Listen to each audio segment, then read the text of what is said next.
Olá, gente, como vocês estão? Vamos começar aqui mais um treinamento que vai ficar salvo aqui nesse canal do YouTube.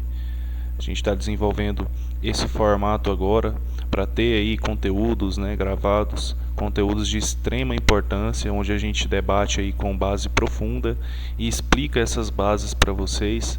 Então a gente vai começar com esse assunto que hoje tem uma notoriedade muito importante, que é sobre o atual sistema econômico, o atual sistema financeiro do país, sobre os bancos, que estão tendo problemas, o sistema financeiro por completo está tendo problemas, e tudo isso se juntou, o momento econômico, o momento financeiro, e hoje a gente vê aí pessoas sendo prejudicadas, pessoas com medo do sistema financeiro.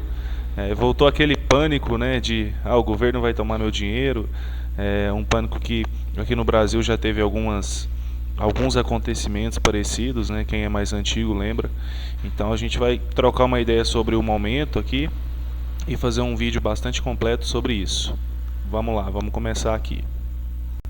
Desde que se efetivou de fato a modernização nesse sistema financeiro, no Brasil, já há alguns anos atrás, teve debates sobre bancos digitais, debates sobre os procedimentos, debates se precisaria ali de atualização geral desses normativos ou não. Isso sempre foi um assunto ali que gerou uma certa preocupação dos especialistas, dos entusiastas, dos próprios consumidores, dos próprios clientes desses bancos, e desses serviços. Então sempre foi algo que foi bastante discutido, E hoje a gente vê na prática aí o que é um exemplo de má gestão, um exemplo de falta de eficiência nesses processos modernos, de falta de ali uma equipe, pode gerar, bancos liquidando de um dia para o outro, os consumidores sem saber ali o atual momento, porque o Brasil talvez falta ali uma educação financeira, falta o financeiro ser um compromisso do brasileiro, Então, desde que teve essa modernização, esse assunto foi pauta, mas agora a gente vê na prática como que isso afeta, como que isso pode chegar, e a gente vai precisar se reeducar a partir de então, já com o dano, já com o monstro ali aparecendo no mercado, atrapalhando a economia, travando ali o fundo garantidor de crédito, que é algo que os bancos eles se juntam ali em uma espécie de associação, e deixa ali o fundo garantidor de crédito. Então antes algo que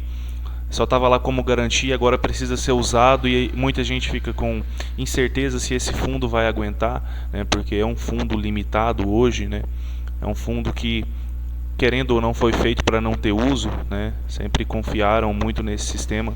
Então agora a gente vê na prática, a gente vê que tem alguns bancos, alguns comportamentos, fora os que já tiveram liquidação, que já faliram no Banco Central, que repetem aí alguns tipos de comportamentos que pode ou não gerar problema depois, e a gente vai falar desses bancos, a gente vai falar desses processos, do que é comum, na economia, nesses processos financeiros, do que é, embora seja regulamentado, é feito, é utilizado, e talvez mereça uma atenção ali regulatória maior.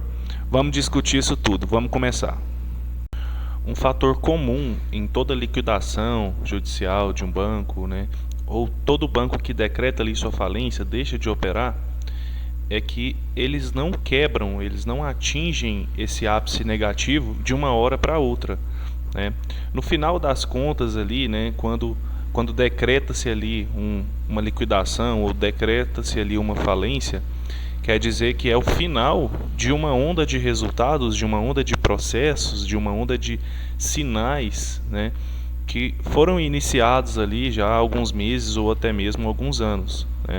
São processos ali, que sempre deixam sinais, sempre deixam sinais, e a maioria dos consumidores, dos clientes, das pessoas que usufruem desses serviços, seja ele ali uma poupança, uma conta ali com direito a fazer alguns saques, ou até mesmo pessoas que investem dinheiro, que emprestam dinheiro para os bancos fazerem a captação, eles não conseguem perceber isso, Mas o que é interessante é que existem sinais operacionais antes, existem sinais de confiança. Às vezes o banco perdeu a confiança ali em uma determinada remessa de clientes, né? Ou então uma determinada empresa forte ali que tinha confiança do banco, que tinha uma parceria, e de repente ali essa empresa para de apoiar, para de fazer os depósitos, para de dar captação ao banco. Fora os sinais de liquidez, né? Os sinais de liquidez, eles são os mais importantes. Por quê? Porque às vezes, igual aconteceu ali com o famosinho Banco Master, né? Que foi o banco que estourou ali a bomba recentemente, né? E está dando o que falar nas esferas judiciais ali, em questão de protestos populares também. O banco ele estava emitindo títulos, né? Emitindo títulos de captação de dinheiro com promessas promessas bem altas de rendimento, né? A partir do momento ali que esses bancos emitiram esses títulos, né, eles em tese teriam mais dinheiro, mais caixa para trabalhar. Mas não foi bem assim que aconteceu na prática, porque o banco não conseguiu honrar esses compromissos, precisou fazer fraudes ali fiscais, né, precisou produzir balanços falsos, né, dinheiro que não tinha, dinheiro que já tinha sido usado, isso tudo entrou ali para a pirâmide financeira negativa do Banco Master, né? Então, esses processos começaram com uma captação indevida, né? Depois foram desviados alguns recursos também e colapsou, né, no final das contas. Eles estavam oferecendo ali até 150% do CDI. Hoje o que a gente vê de comum é os bancos oferecendo ali no máximo 104%. Então é um aumento perspectivo, né? É um aumento que dá para a gente perceber ali antes da gente colocar os valores. Então são sinais, né? São sinais operacionais que mostram para a gente ali que o banco ele está com alguma conduta que pode depois ser insatisfatória, pode dar merda depois.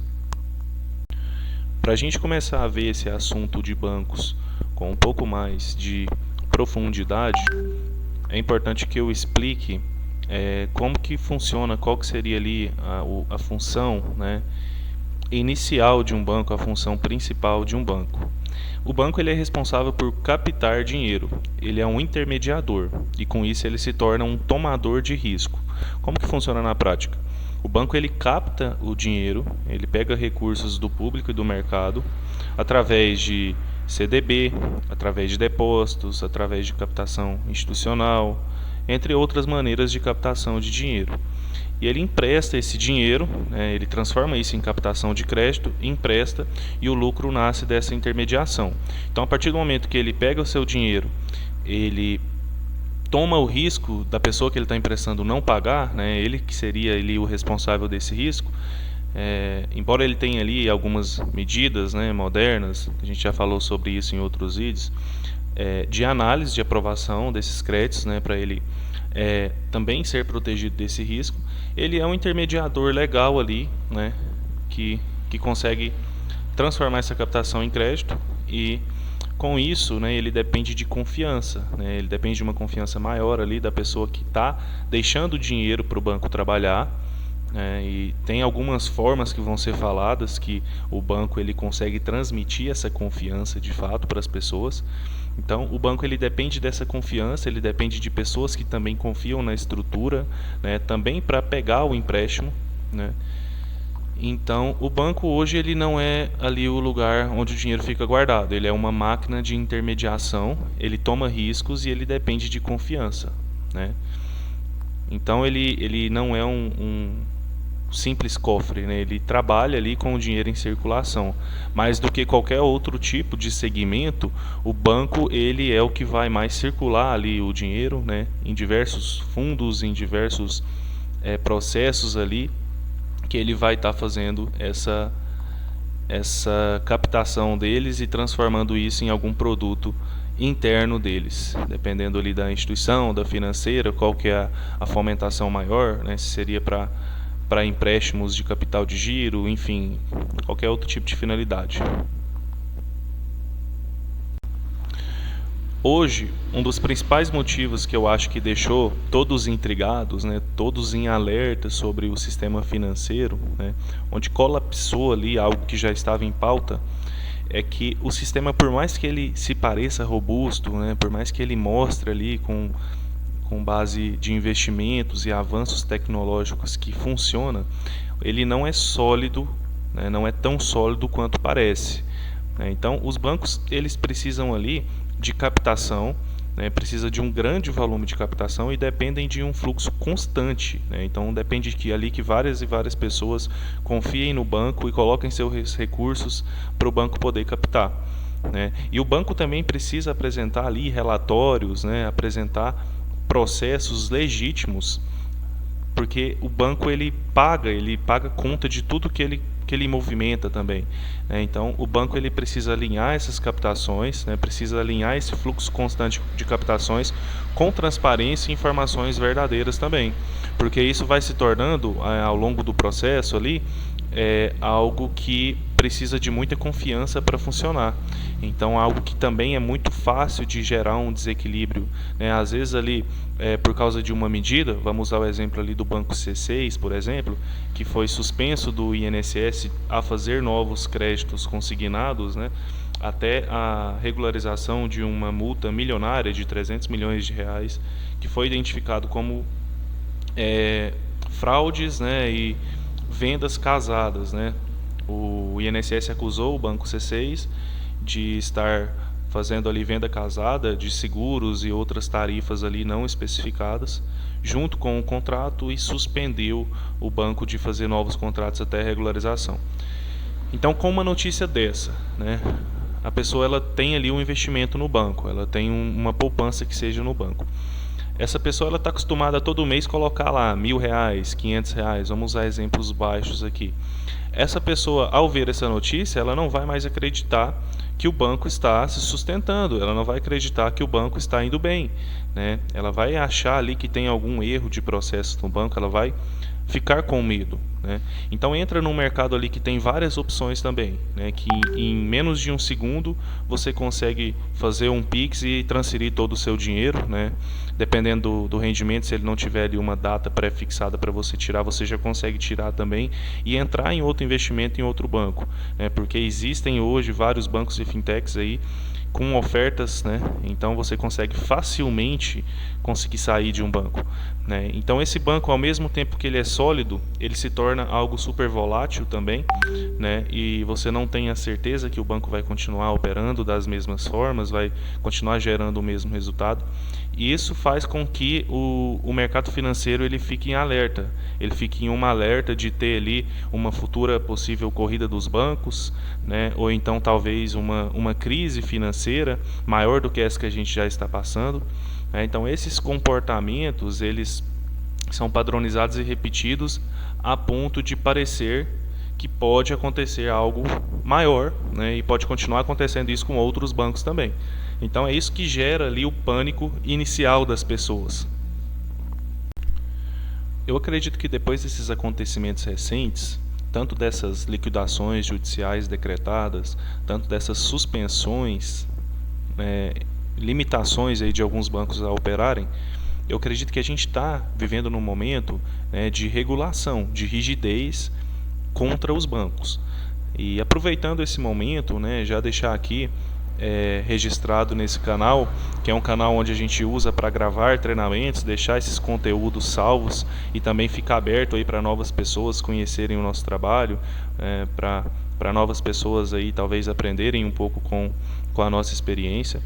É um canal que fica aberto, é um canal que não vai parar de ser gerado conteúdos, e é um canal onde eu acredito que é um espaço para a gente conversar sobre algumas coisas ruins que acontecem também no mercado financeiro hoje.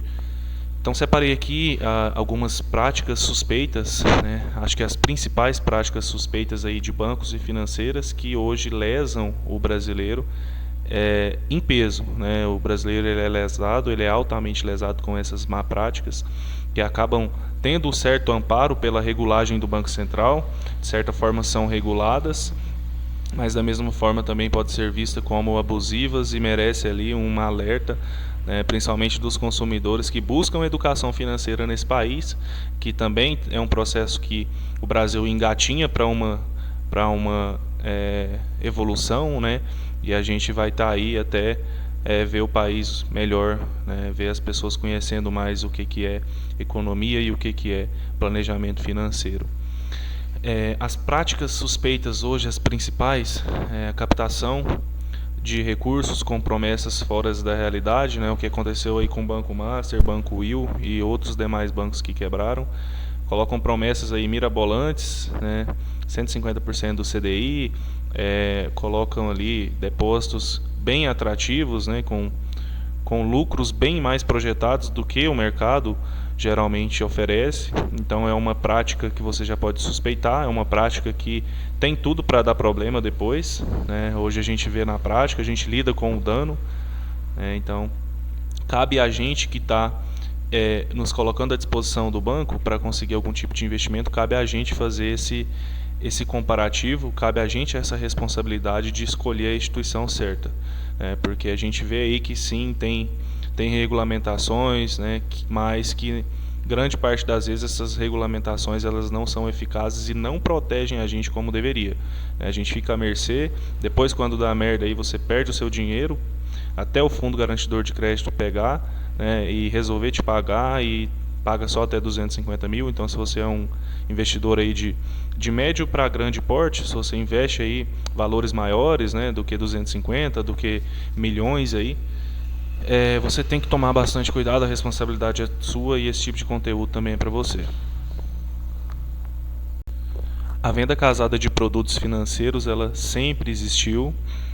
Mesmo regulamentada existe, os bancos cobram taxas que não são permitidas, os bancos eles colocam seguros sem consentimento, sem explicação do que é o seguro, e os bancos têm amparo pela assinatura, né? A assinatura ela age como se o cliente realmente já tivesse ciente de todo o processo, mas o que eu vejo hoje no mercado, né? Esse tipo de prática ele é comum realmente em 100% da sazonalidade, né? Em 100% dos lugares, né? Cidades pequenas, cidades grandes, agências pequenas, agências grandes, bancos digitais, bancos de rede. Então, todos esses bancos hoje fazem esse processo de venda casada de alguma forma, né? Um processo que condiciona a pessoa a comprar um produto para ela fazer o outro com melhores condições, que seja, ou um processo que simplesmente inclui esse produto sem maiores explicações e consentimentos. Então a venda casada hoje é algo que enriquece sim os bancos, é algo que existe com total força e é algo que precisa ter bastante alerta quanto a isso, com toda certeza. As tarifas e cobranças pouco transparentes, né? Os bancos eles têm por regulamentação, né, e também pela necessidade de manter a operação, principalmente bancos de redes, eles têm direito a fazer aí cobranças dos serviços, né, serviços de conta, serviços de manutenção de cartão e anuidade. Então são processos hoje permitidos por lei, que sempre existiram, mas o que a gente vê às vezes por mais que proibido, os bancos gerando ali tarifas de cadastro, né, para o cliente fazer algum tipo de operação. Então ainda existem bastante cobranças indevidas em relação a tarifas de serviços, né? Então é algo que merece muita atenção. O crédito liberado sem análise consistente que às vezes uma pessoa ela não tem ali a capacidade de pagamento, né? E às vezes só pelo nome dela ali tá tranquilo no momento, ou o banco estar numa jornada, porque os bancos eles possuem jornadas, né, periódicas. Cada banco ele possui uma jornada. Então às vezes um banco ele não está ali no mês de liberar muito crédito, ele faz a diminuição ali da meta de liberação de crédito. Outro mês eles estão fomentando, eles querem liberar mais crédito. Então às vezes pode acontecer que o banco ultrapasse, né, extrapole a capacidade de pagamento mensal do cliente e acaba colocando o cliente ali numa parcela abusiva para a renda dele. Então hoje acontece isso também. Tem alguns bancos que se adequaram, né, que colocaram sistemas aí que na hora mesmo da análise ele vai mostrar ali se o cliente é compatível, né, para pagar ali certo tipo de parcela. Mas ainda com a desatualização de informações gerais dos clientes, acontece muito de liberar um crédito sem fazer uma análise ali realmente de saber se o cliente vai ficar muito apertado ou não. E uma outra prática que acontece bastante é refinanciamento, que aumenta o custo total sem clareza. Como que funciona isso na prática? Essa prática que algumas pessoas, né, algumas instituições, e que o mercado que está de pé até hoje, o mercado que vende para as pessoas até hoje, utilizam.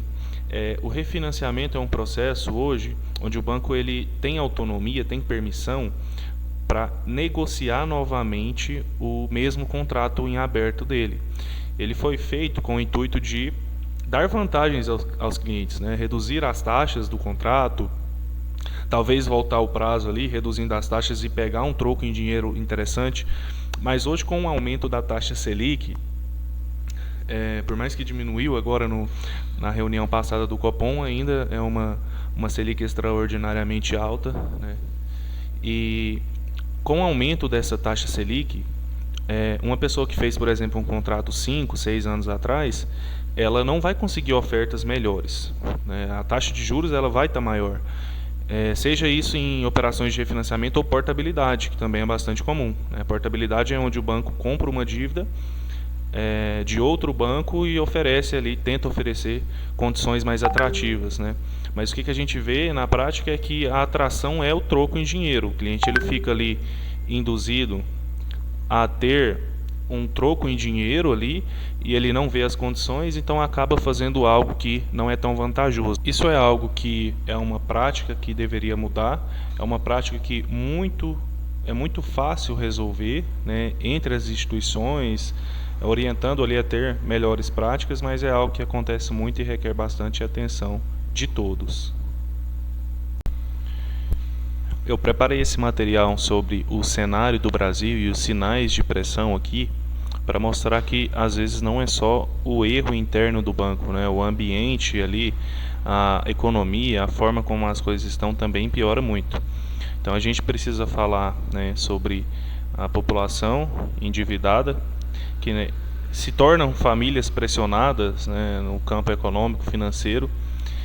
A margem financeira, que seria a capacidade de pagamento ali, né, a capacidade de ter ali um poder de compra com o valor que é remunerado ao mês, ela se torna mais curta, ela se torna reduzida. Então qualquer piora ali, né, às vezes a pessoa tem ali um pequeno imprevisto por mês, tem que trocar ali a bomba de gasolina do veículo e ali já se torna ali uma futura inadimplência e um problema financeiro que a pessoa vai demorar meses, né, para sair dele. Então a gente tem que falar desse cenário no Brasil. É um cenário onde o Copom, que é o conselho responsável por decidir a taxa de juros do país, ele reúne ali algumas vezes e elevam o custo do dinheiro, aumentando a taxa da Selic, né? Então um país onde precisa extremamente do consumo, ter uma Selic alta como está, ela vai gerar para o tomador vários prejuízos, né? E o banco também ele sofre de certa forma com a qualidade da carteira, porque o banco ele poderia trabalhar com uma carteira melhor, né? Com clientes que pagam melhor, né?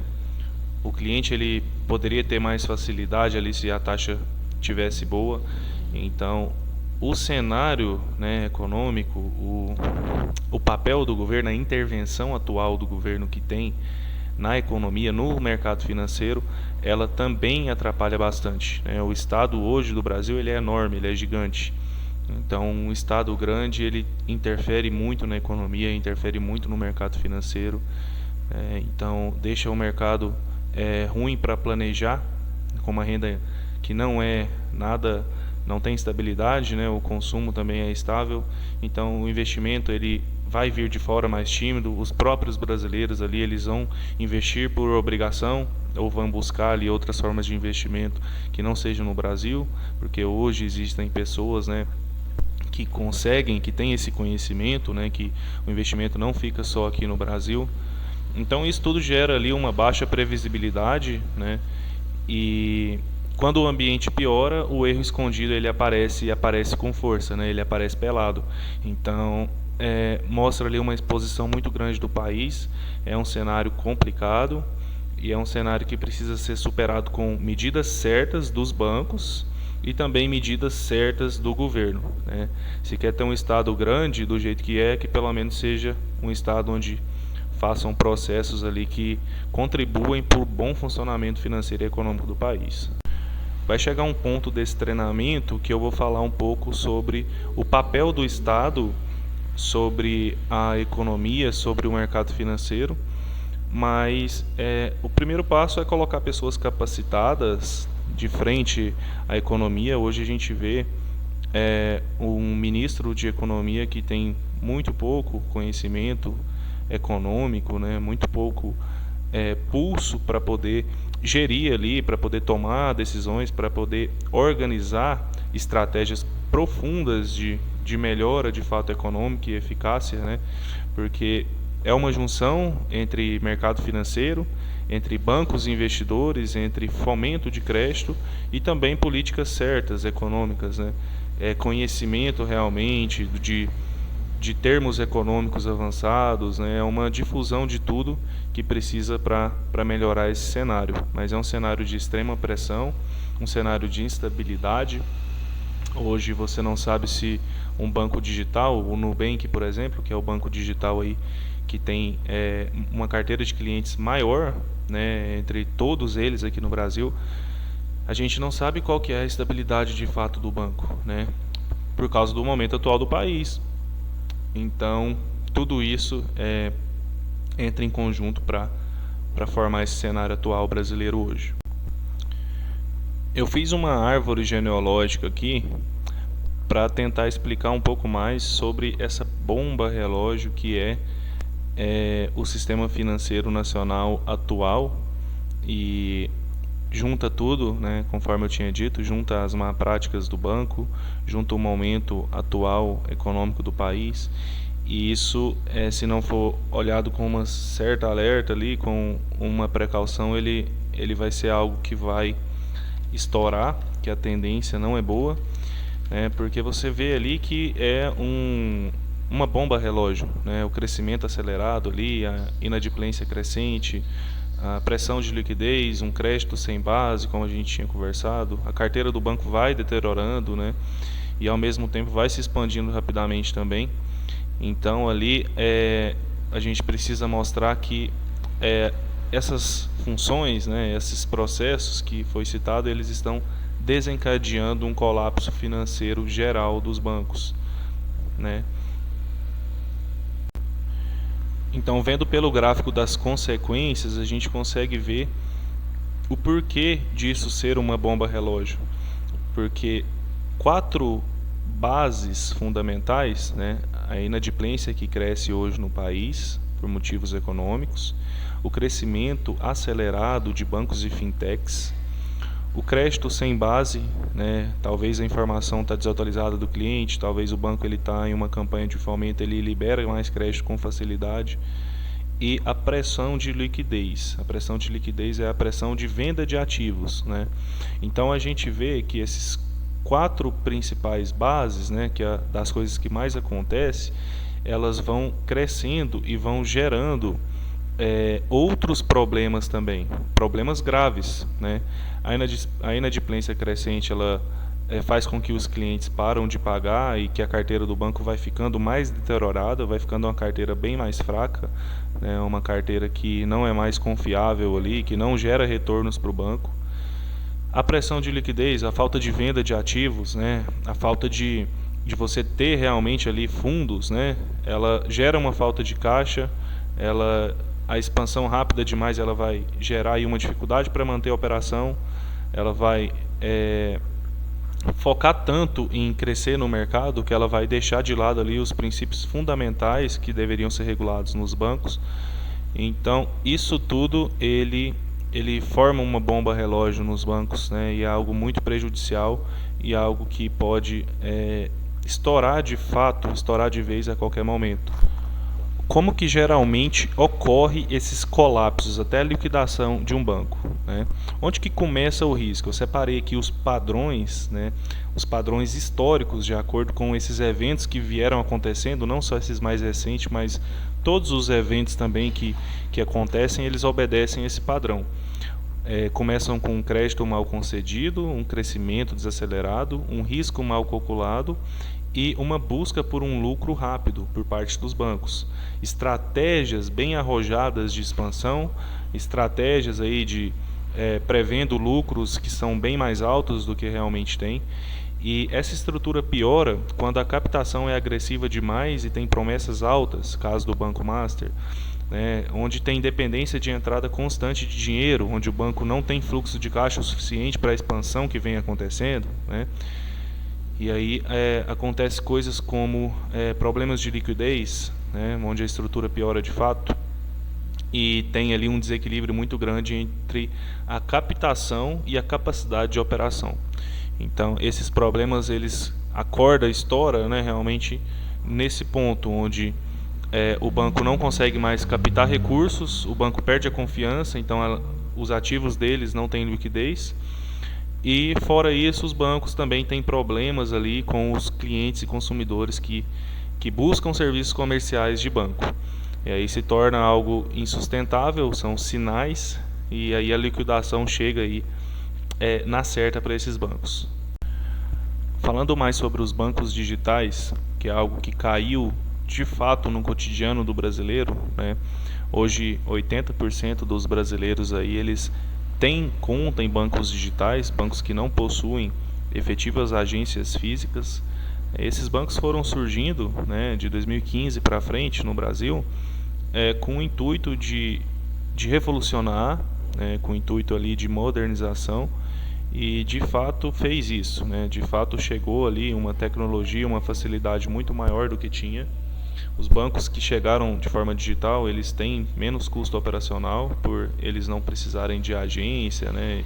E não precisarem ali de uma série de exigências que existem para as agências físicas, e isso fez um crescimento acelerado, né? Não que isso seja ruim diretamente, é que isso foi impactante para que muitos bancos sem confiança, sem rigidez, sem solidificação no mercado, viessem à tona, mesmo com todos os problemas apresentados, o crescimento acelerado, a tecnologia e a demanda de toda a população por um banco digital fez com que os bancos de risco também chegassem forte e fez com que esses bancos lesassem aí algumas pessoas, ou então tivesse interrupções ali no seu modelo de negócios, né, antes do esperado, né? Alguns bancos digitais, eles simplesmente abandonaram operações ali, principalmente durante a pandemia, alguns anos atrás, porque eles tentaram ali, acharam que ia ter uma onda de crescimento maior e por um motivo ou outro eles não conseguiram. Então, falando um pouco mais sobre os riscos dos digitais, né, a gente precisa sim ver a história do banco, precisa ver quem está por trás, precisa ver quem que são os grupos parceiros, precisa ver os regulamentos, precisa ver os normativos, precisa ver os relatórios, porque os relatórios vão mostrar ali se o banco tem de fato dinheiro em caixa para lidar com uma possível crise ou uma possível diferença de mercado. E então precisa estar atento realmente a isso, com o surgimento desses bancos digitais, para ver se esses bancos vão ou não gerar risco e são bancos confiáveis. Eu uso bancos digitais, já usei os bancos digitais por muitos anos, mas realmente está em uma fase de alerta onde a gente precisa buscar informações profundas, né? Não são as informações que chegam, porque geralmente a gente vê chegando notícia dos bancos quando acontece a bomba, quando a bomba estoura, né? Mas a gente precisa acompanhar esses documentos oficiais, esses parâmetros, realmente buscar ali, fazer um compromisso com saber, né, de fato o que vem acontecendo nesses bancos, não só digitais, mas bancos físicos também, tá? A diferença é que se der algum problema ali, o banco físico ele vai ter uma agência, né, até antes de ser liquidado. Depois que for liquidado, já era. Mas antes de ser liquidado ali, o banco físico ainda vai ter uma agência com acompanhamento mais assertivo, mais atencioso, em tese, para poder resolver o seu problema, enquanto o banco digital, embora tenha investido ali em plataformas de atendimento digital, ainda sofre bastante reclamação, né? Tanto em rede social, tanto em Reclame Aqui. Todos os bancos digitais são alvos de reclamações de consumidores constantes, né, por talvez uma falta de uma agência ou de um canal com mais proximidade dos consumidores, das pessoas que têm conta lá.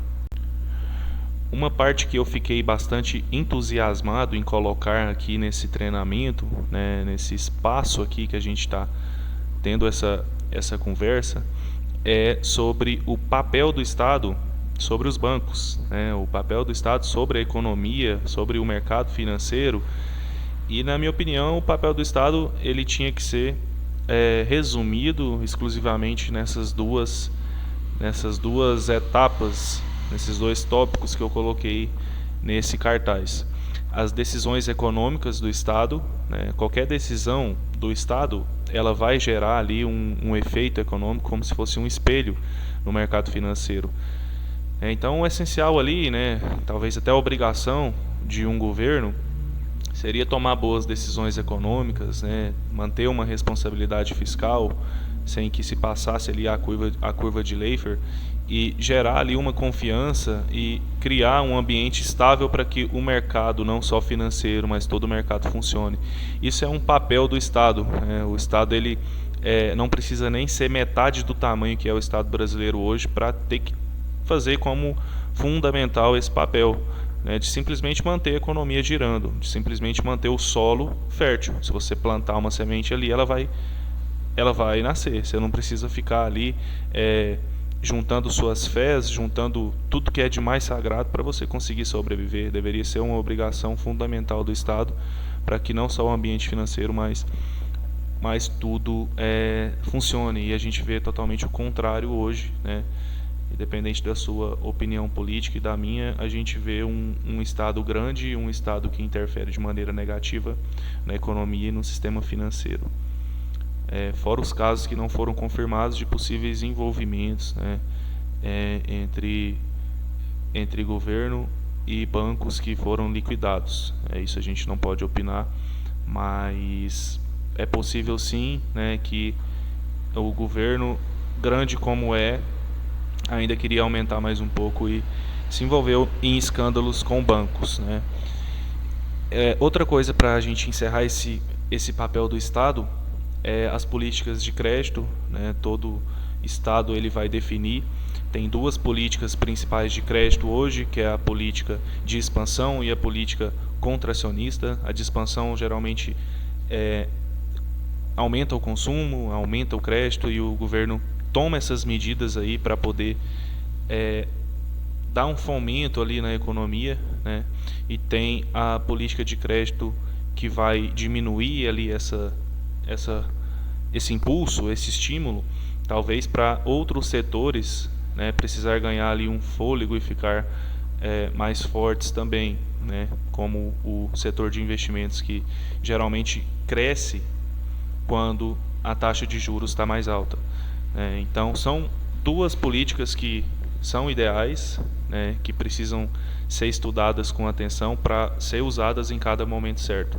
Então isso seria sim um papel do Estado, né, as decisões econômicas para manter o ambiente funcionando, e a decisão de ter ali uma política de crédito A ou B é um papel que o Estado precisa interferir sim na economia, mas só também, né, os bancos eles precisam ter o livre mercado, a economia precisa girar, os bancos eles precisam ter boas práticas, né? E para isso o país precisa reeducá-los de uma maneira que não invada de forma indevida como está sendo, né? Então o país ele precisa ali regular, precisa ter uma independência no Banco Central e uma independência real mesmo, né? Porque o que a gente vê hoje é um Banco Central independente, mas a economia de um Estado gigante atuando e intervindo ali em toda a política econômica e financeira do país. Então, o Banco Central ser dito como independente em um Estado que atua diretamente em todas as esferas do país é uma conversa para boi dormir, né? A economia, o sistema financeiro é um reflexo de como que o governo vai fazer. Então, o Banco Central ele precisa ser realmente independente para poder gerar bons resultados aí com o passar do tempo. Para finalizar esse treinamento, essa conversa, esse bate-papo, que vai ficar disponível no YouTube. Lembrando que o objetivo desse canal, desse espaço, é a gente administrar aí as informações, deixar gravado, né, colocar aí conhecimento de como que funciona ao fundo as coisas, né, como que funciona os processos internos ali, e deixar tudo gravado aqui, mas também com um espaço para novas pessoas conhecerem o nosso processo, comentarem e ficarem à vontade aí para interagir com os conteúdos. Existe hoje um equilíbrio sistêmico que vai de encontro ali positivo com tudo aquilo que a gente disse, que faz hoje, né, ter uma reformulação, que faz hoje ter uma evolução em tudo que a gente está vivendo em termos de economia e mercado financeiro. São 3 itens principais: um sistema financeiro saudável, então o crédito ele tem que ter ali uma base real, tem que ter um crescimento sustentável, né? E isso é papel do Bacen. O Bacen tem que ser independente, como eu disse, ele precisa organizar situações de uma maneira clara mesmo, sem interferência do Estado. É algo que é duvidoso hoje, a gente duvida disso hoje. O ambiente econômico ele tem que estar equilibrado, né? Então isso é relacionado ali com uma taxa de juros compatível com a realidade, né? Você hoje você pega um crédito curto, hoje você paga o dobro dele, né? Não deveria ser assim. Então tem que ter uma iniciativa ali, privada, e uma iniciativa estatal também, de ter uma menor pressão sobre o crédito, né? O crédito ele não precisa ser algo que ele vai te desestabilizar. O crédito ele tem que ser algo que vai fomentar ali, você vai pagar tranquilamente, parcelas que cabem no seu bolso e bola para frente, prospera, segue a vida, e se precisar de novo, o crédito vai vir para você. Ele não tem que ser algo que você pega, paga o triplo, você fica em dívida, você acaba com a sua vida financeira, você demora anos para recuperar, às vezes você tem que esperar a dívida prescrever. Isso aí é um evento da sua vida que muda a sua vida você pegar um crédito. E não tem que ser assim. O crédito ele tem que ser só ali um fomento, não tem que ter pressão sobre isso. E a transparência e responsabilidade, né, com práticas claras aí vinda do setor bancário, que é um setor que hoje ele atua no Brasil, diferente de todos os lugares que o banco atua, né? Se você for parar para estudar o funcionamento dos bancos e os seus modelos de lucro, né, eles desde o começo eles já montam um modelo para trabalhar exclusivamente no Brasil, porque a forma de ganhar dinheiro no Brasil hoje é diferente do que ganhar dinheiro no resto do mundo, né? Os bancos eles ganham dinheiro de forma diferente em outros lugares do mundo, só no Brasil que eles são projetados para trabalhar dessa forma. Então é um modelo de negócio existente aqui no Brasil e infelizmente a gente não sabe até quando, mas precisa ter aí práticas mais claras, redução desses abusos aí do banco, para que todo mundo volte a confiar, né, e a usar o banco como uma alavanca, né, não como algo que é obrigatório ali para o momento que ele está precisando. Então a gente vai encerrando aqui mais um vídeo hoje, e eu espero postar sempre mais vídeos, porque cada vez que a gente posta, a gente dá oportunidade para mais pessoas verem, e fica aqui gravado também no nosso dado. Um abraço para vocês, a gente conversa em breve. Em breve eu estarei escolhendo ali um tema importante, né? Foi bom ter escolhido esse tema porque é algo que realmente está com uma certa visibilidade ali, né? A questão dos bancos e a questão do momento atual e como que as coisas que acontecem hoje impactam ali diretamente na situação econômica do país. Tchau, tchau, gente. Depois a gente bate outro papo.